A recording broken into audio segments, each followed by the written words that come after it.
Hi up guys, in this video I will show you how to fix Google Play services keep stopping.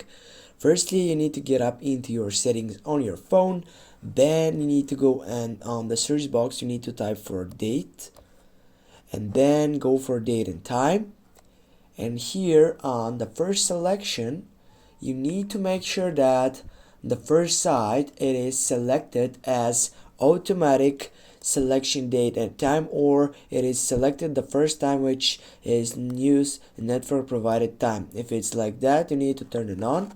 And now the second thing what you need to do, you need simply to go on the application setup, then go for manage applications, and on the search box you need to type for play. As you can see here, you have Google Play services. Go for that selection, and here guys you're gonna be able to get up and auto start the permissions, and not only that, you can just with that clear these defaults, which is simply clearing all the data sections and going for auto start and getting that restart of these preferences. Thanks for watching guys, don't forget to hit that like and share the video. See you soon guys.